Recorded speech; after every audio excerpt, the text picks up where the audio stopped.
Hey y'all, welcome back to my channel. I'm Melissa, and this is Melissa Knits for Fun. And today we're going to have a quick knit and chat. I've got a few minutes because I just sent off my DoorDash order for some dinner. We're having some Thai tonight. And I thought while we were waiting, I would talk about something that is pretty near and dear to my heart, which is travel. I've shared with you before that once I'm retired, all of my discretionary funds are going to go to travel. So as you can imagine, travel means a lot of airplane knitting. And back in I think it was late February, maybe March, but March, April, and the beginning of May, I was flying to Chicago every single week. I was flying out there on Sunday, flying back on Wednesday, and then turn around on Sunday and do it all over again. I had a lot of time at airports and in airplanes, delays, hotel knitting, etc., etc. Well, on the planes, I got really, really good at packing to the point that TSA never questioned me about any of my knitting. And guys, you can knit more than just small projects. I knit almost this entire sweater on the plane. This was my plane knitting. While I was test knitting with cones, I was test knitting with these two cones back here, and I had to hold them together, and so I couldn't get that in my backpack until the very end, whenever I finally was able to get them small enough to fit them in my backpack and do some plain knitting with my test knit.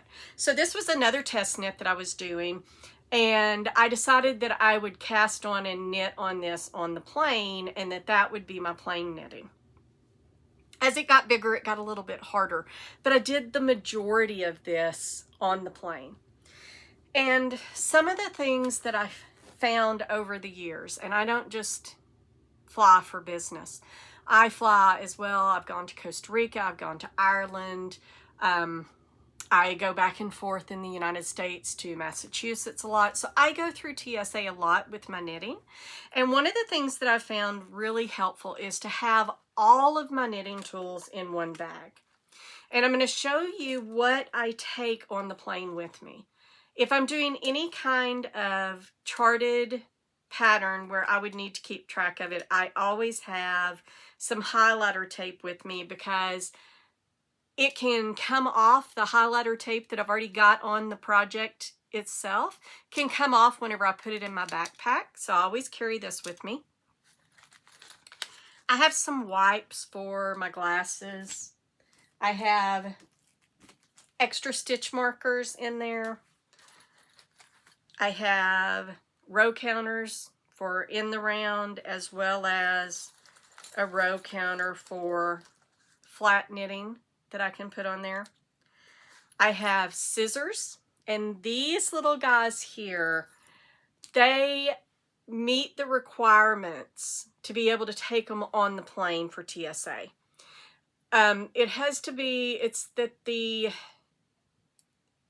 I forget what they call this of the scissor, but basically they can't be longer than, I forget how much it is, and it does change, but these have always gotten through.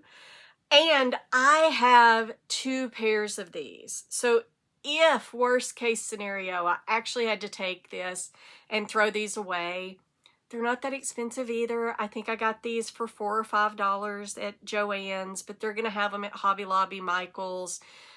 Amazon will have them. You'll probably find them at a local yarn store. They're just not very expensive. You can get ones that look like this that are really expensive. I get the cheap ones because if I have to face the chance of throwing them away in an airport, I certainly do not want to get rid of, $25 scissors. So I get the little cheapies, and I've never been stopped. Even going back from Costa Rica, we were told, oh, they confiscated my scissors, da-da-da. I figured no fuss, no mess. If they ask me, I'll just throw them away, but nobody ever stopped me. Nobody questioned me. Another thing that I always carry with me if I'm going on a plane, most of this is just, I'm going to carry this if I'm traveling. I always have a stitch corrector because, boy, you can hit some turbulence and lose some stitches fast. So I always have a stitch corrector.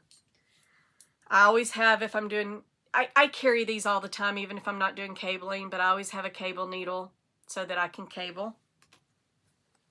And then the other thing, and this is a little pro tip here, you should carry, if you're going to knit on a plane, you really should, really should, you should use interchangeable needles, if at all possible.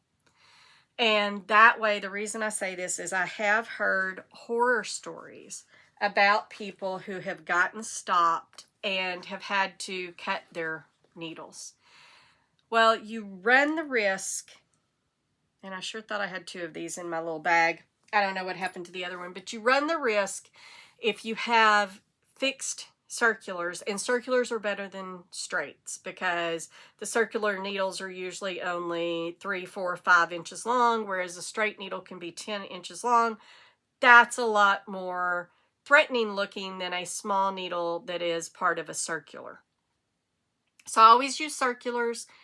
I use metal. I know people say you should use wooden, but I've never had anybody stop me for the metal. But one caution that I do, one thing that I do just in case is I do carry, because I use interchangeables, we have these little, I don't actually know what the names are, but they're end stoppers, right? And you take the needle off, you put these in there and it keeps your stitches from falling off. I always carry these in whatever size, whether it's a mini, a small, or a large, which is the sizes for Chow Goose. That's the interchangeable needle set I have. I always carry a set of these so that if I did get stopped at TSA or the equivalent in a foreign country and told that I have to throw those needles away, I am able to take those interchangeable needles off, put these on so that I don't lose all of the stitches from my project, and then throw the needles themselves away. Now, I usually carry some little backup interchangeable needles in my little pouch because this looks very non-threatening. So I try to, put them in here, and I'll ask them, can I put them in there instead of throwing them away? If I have to throw them away, I can throw them away. But hopefully I'll have a spare set in here. And if I am traveling, especially internationally, I usually try to put a set in here so that I can get on the plane and I'll be able to knit. I also, on the inside here, I will show you, I have T-pins for tightening my needles. And I don't know why I don't right now. I must have left it somewhere, but I usually have a plastic tapestry needle as well in there so that I can sew in ends or put stuff on, throw away, waste yarn or whatever. But I always keep these on the inside so that I can tighten my needles and I can get them off so that I wouldn't have to cut my cord. And I also have little stitch stoppers. I make sure that those are on my project so that if they do go through my bag, there's nothing sharp that sticks them. So these are always on the end of my needles. And then I put my project in a project bag and I put it down in my backpack. So I have my project in its project bag along with the yarn I'm using, unless I am using cones, and then these 2 cones here were, just in my backpack.